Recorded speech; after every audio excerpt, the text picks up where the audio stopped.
संपूर्ण जगाचं लक्ष सध्या भारत-पाकिस्तान सीमेवर निर्माण झालेल्या तणावाकडे लागलेलं असतानाच एक महत्त्वाची घोषणा झाली.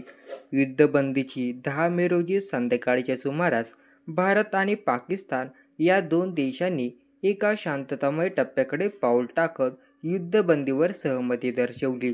हे ऐकून जगभरातील राजकारणी, मत्सद्दी आणि सामान्य नागरिकांनाही थोडंसं हायसं वाटलं होतं. पण ही शांती फार काळ टिकली नाही, कारण फक्त काही तासानंतरच पाकिस्तानने पुन्हा जुनी सवय दाखवत युद्धबंदीचा भंग केला. पुन्हा एकदा भारताच्या सीमांवरून ड्रोन हल्ल्याचा मारा सुरू झाला. मात्र भारतीय सुरक्षा दलांनी यावेळी अत्यंत तत्परता दाखवत हे सर्व ड्रोन पाडून काढले. पाकिस्तानचं हे वागणं नुसतंच उघडं पाखंडीपण दर्शवत नाही, तर संपूर्ण शांततेच्या प्रयत्नांवर जोरदार धक्का देणारं ठरत आहे. या पार्श्वभूमीवर एक मोठा धक्का म्हणजे चीनचा थेट पाकिस्तानला दिलेला पाठिंबा.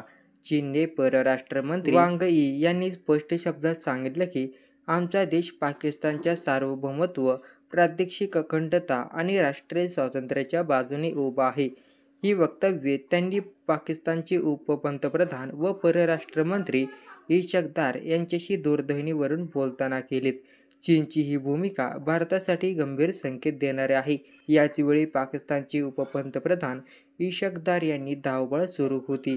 त्यांनी यूएई आणि तुर्कीच्या परराष्ट्र मंत्र्यांशी संपर्क साधून भारतासोबत घडलेल्या संघर्षाची माहिती दिली. त्यात तात्पुरता शांततेचा संदेश देण्याचा प्रयत्न झाला, पण प्रत्यक्षात मात्र पाकिस्तानच्या कृती वेगळं चित्र दाखवत आहेत. या सगळ्या घडामोडींमध्ये आणखी एक महत्त्वाचं नाव चर्चेत आलं, डोनाल्ड ट्रम्प. ट्रम्प यांनी सोशल मीडिया प्लॅटफॉर्मवर एक्स म्हणजे ट्विटरवर ते म्हणाले, रात्रीच्या चर्चेनंतरनं भारत आणि पाकिस्तानने युद्धबंदीवर सहमती दर्शवली आहे. या एका शहाणपणाचा निर्णय दोन्ही देशांचं अभिनंदन. पण अवघ्या 3 तासात पाकिस्ताननं ट्रम्प यांच्या तोंडावर पाणी फेरलं.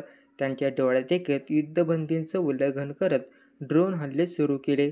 हे पाऊल भारतातील राजकीय नेतेही संतापले. या सर्व घडामोडींमध्ये एक गोष्ट स्पष्ट होते, पाकिस्तानला शांततेचा रस नाही आणि चीनसारखा बलाढ्य देश जर त्याच्या पाठीशी असेल तर संपूर्ण आशियाई खंडासाठी ही एक मोठी चिंता ठरू शकते. आता प्रश्न उरतो तो असा, भारत काय पाऊल उचलेल आणि जगाची भूमिका काय असेल?